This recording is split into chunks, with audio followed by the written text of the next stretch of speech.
Hey everybody, how's it going? This video is sponsored by no one.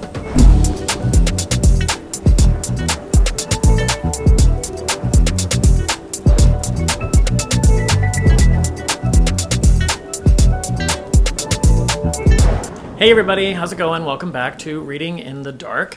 Byron here. So it's been like a couple of weeks since I posted a video, which was not intentional, but I got a little bit overzealous with my vlogging, and editing those things sometimes tends to be kind of a monstrous task.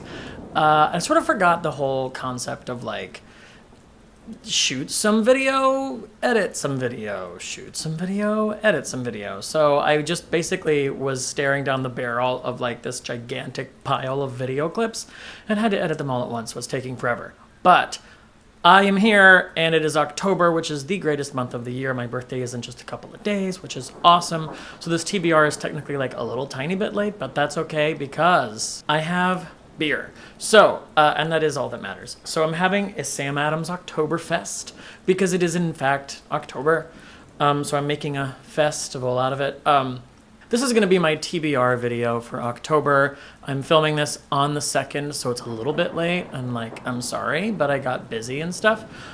So October, in case you were not aware, is the month of my birthday. My birthday is the 5th, and it's also the month of my favorite holiday, which is Halloween. So this is the best month, and I'm super excited about all of the things I'm going to read. I actually bought some books recently, which I haven't been doing, but October. My favorite genre of books are probably thriller/horror type things. So basically my plan for October, since I haven't been reading this year and I'm trying to get my read count up as fast as I can before the end of the year, is to only read spooky, creepy, thrillery things in October. Like literally, I'm just going to read stuff like that because I think that is going to help me read more and read more quickly, and I think it'll be fun. I just want to like capture the Halloween-y vibe. So all of these books are creepy. So let's dive into what I am going to read. There are some books I'm going to read in October that I will not mention in this video because they're part of a readathon, and we're not there yet. So this month I am going to read, I'm already reading a book that I have been looking forward to for many, many moons, almost a year, many, many months at least. And that is The Shape of Night by Tess Gerritsen. Tess Gerritsen, as you may or may not know, is one of my favorite authors. Her Rizzoli and Isles book series is like the reason I got back into reading as an adult. Tess Gerritsen used to be a doctor, and so she likes to write lots of intensely grisly medical details into her thrillers. She sort of writes in a similar vein to how Michael Crichton wrote. That said, I also tend to really enjoy her standalone thrillers, which means they don't necessarily follow the exploits of Jane Rizzoli. So when I heard she had a book coming out this year, I assumed it was Rizzoli and Isles' book, and then I found out that it was not, and then I found out what it was called, and then I found out that it was a gothic horror novel set in like a spooky house, which is sort of intense because not only is it a new Tess Gerritsen book, to my knowledge, she hasn't written a straight up gothic horror novel before, and I was like, well, I'm in. I don't think it's romantic suspense. I'm only about 30% of the way through, but it doesn't seem to be a romance so far. It was released yesterday on October 1st, and it's being released in the UK on the 3rd, so by the time you see this, it is out in the UK as well. So I pre-ordered the book, which is something you should always do, by the way, for authors that you love, on my Kindle, and it like showed up on my Kindle like at 12:05 a.m. a couple nights ago, and I immediately started reading it, and like that was really exciting and really fun for me because I haven't had a new book by my favorite author since I started this channel. The Shape of Night basically tells the story of a woman who is seeking sort of an escape or a hideaway from a situation that we don't know about when the book first starts, and indeed I still have not gotten to the part where we find out exactly what it is she's running from, but she's hiding from something or someone, and she's a writer, and she's staying in this crazy huge spooky, creepy, potentially haunted house in Maine. And I love the fact that Tess Gerritsen, it seems like she had a lot of fun writing this, and like she sort of wanted to take a break from her normal fare, and like literally was like, let's get back to basics. I'm gonna write something spooky. I'm gonna release it in October. I'm gonna set it in Maine. The lead character is gonna be a writer. Like I feel like she just sort of like giggled all the way. It's really fun for me to read. I'm really, really enjoying it. And it's rather short. It's less than 300 pages. I don't remember exactly the page count, but I'll maybe put it on the screen here for you. It's very, very short. I will probably pick up a hardcover of this at some point, but I wanted to have it on my Kindle so I could read it immediately. The next book I am going to read is another book that I just bought. In fact, I just bought it, I think, today. Right before I took a nap, I was like laying in bed and I was watching, I think it was the live show that they did for Contemporary-A-Thon. They're talking about this new Ruth Ware book, The Turn of the Key, which I saw in the bookstore the other day, which is kind of an updated retelling of Henry James' classic gothic horror story, The Turn of the Screw, which I read last year, and which, if you don't know, is the story of a young woman who was hired in the original to be a governess to these two children. And the children may or may not turn out to be kind of weird and kind of spooky. And there's questions about someone who used to work there. And this young woman in The Turn of the Screw sort of starts to lose it a little bit while she's there. And Turn of the Key is written in a split perspective, present tense, when I think she's being questioned or she's on trial for something. And also, I think probably the bulk of it is her recollecting or, testifying on her own behalf or something about what happened while she was in the house. Although it's hard to read Henry James, I really actually kind of loved The Turn of the Screw. And I keep hearing about Ruth Ware, so I thought maybe this would be a good place to dive in. I've heard some mixed reviews of this book, but I decided to just go for it and I bought it. Maybe I'll love it, maybe I won't. And maybe if I kind of like it, I will still try another Ruth Ware because I've still heard so many good things about her. And that's me spending money on books, which hasn't happened in months. So you know what? It's fine. It's October. I have the right. So I'm going to call it a birthday gift. Okay, so then I have some other books that I'm going to read in early-ish October, the first couple of weeks of October. One of them is Carved in Bone by Jefferson, which I've talked about before. This is a thriller written by a man who used to be a forensic pathologist, I believe. And it's written by two people, and I forget who the two men, I think it's two men, are who write under the pen name Jefferson Bass. But basically, this is a thriller that consists of unearthing an old mystery of a woman who went missing in a town, and the town kind of doesn't want the truth to come out. They want it to stay buried. And it's also sort of set around a body farm, which, if you're not aware, is a thing. And I think the man who wrote this book was the forensic pathologist who sort of pioneered this concept, is a place where they basically put cadavers of people who donated their bodies to science outside in this area just to sort of study how decomposition works in order to help medical examiners and whatnot gain a better understanding of what to be looking for when they're examining corpses. So that's creepy as hell, but it's a real true thing that is actually done in the world, and that's one of the settings of this book. So it could be extremely gross and extremely creepy, and I'm obviously like, sign me up. So the next book on my list is a book called Twist of Faith by Ellen J. Green. I hauled this a long time ago during my binge of buying all these Kindle bargain books for $2 or $3, and they're on sale for a day, and I'm like, what's that? I'll buy it. And this is a book, it's basically a haunted house story, I think. I don't remember much about this. It's about a young woman who lived in or is moving into a house that's creepy and big and scary. I did a really good job with my research on this video, you guys.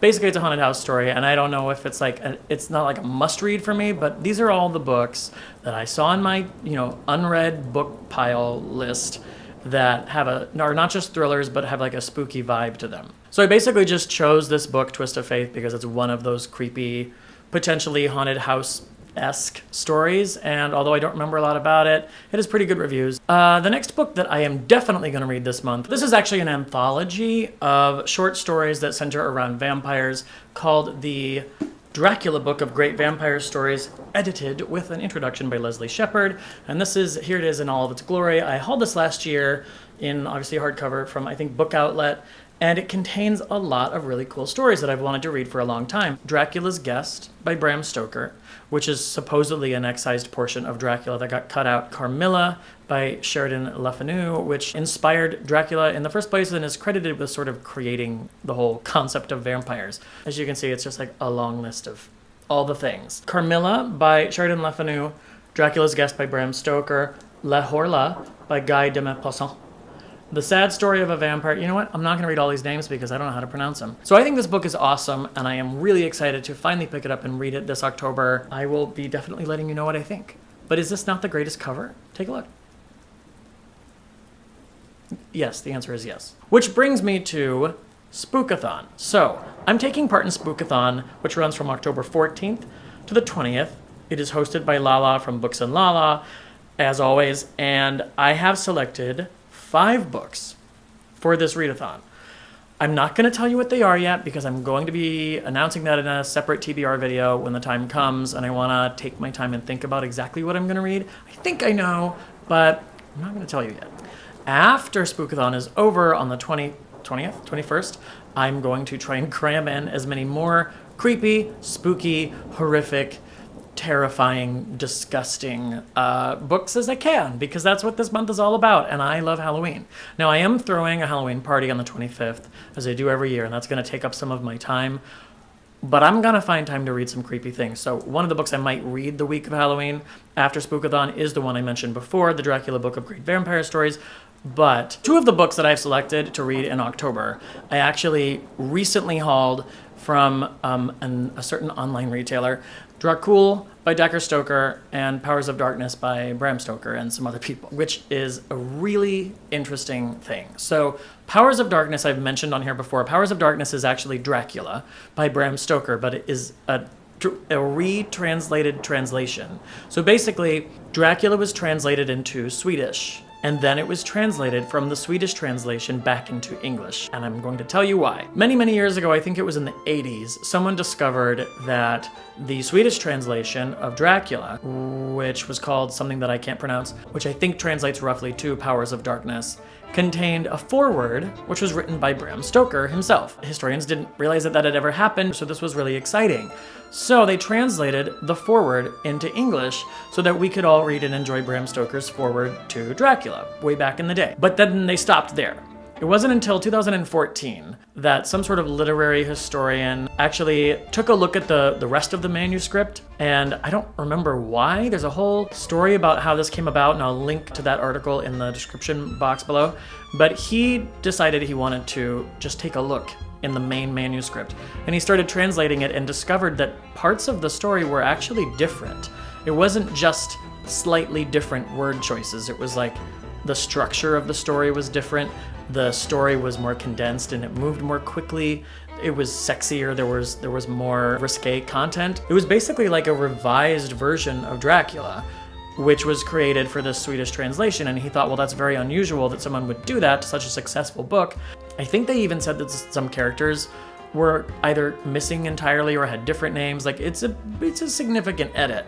And considering the fact that Bram Stoker contributed a foreword to that version, it is widely thought that Bram Stoker played a role in crafting this revision. So, with that in mind, it was translated fully back into English and has been released in English as Powers of Darkness. So it's basically Dracula, but it is this newer, svelter, sexier, different version.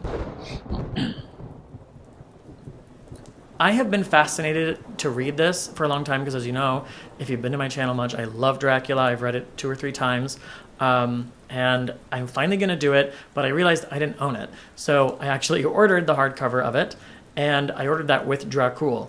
Okay, so then I have 2 other kind of spooky thriller books in my unread TBR. One of them is In a Cottage in a Wood by Cass Green. The other is a short story collection called Greetings from Moon Hill. I learned about this book from Cameron Chaney's channel, and I bought it last year, and I meant to read it last year for Halloween, and I never got to it. So I'm definitely going to read it this time around, and I'm going to prioritize it. You know, I may not read 5 books for Spookathon, so we'll see.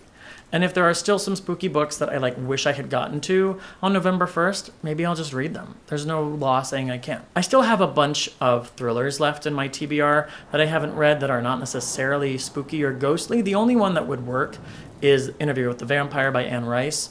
And I know that's a chunky book, and so I kind of am afraid of it. So I think I'm going to save that for another time. Those are the books that I'm really, really hoping to get to this month. It's a lot of vampires, it's a lot of death, it's a lot of gothic wonderment, and I think it's going to be awesome. And you don't even know the books that I'm going to read for Spookathon, so Don't be scared, don't be alarmed, but spooky things are happening. This is the time. So that is my TBR for October. This is my Oktoberfest beer that I have not even enjoyed. Wait. That's better. Yeah, so that's my TBR for October. Thank you so much for watching. I am going to get that vlog up as soon as I possibly can, my Contemporary-A-Thon vlog. Once again, thank you for watching this video. If you enjoyed this video, please feel free to like it and or subscribe to my channel if you are not already subscribed. And if you have any comments or thoughts about the books that I have chosen, or if you have any recommendations for me, put them in the comments below. I would love to hear from you all. Once again, thank you all for being here. And until next time, I will be here in the dark reading. Bye, guys.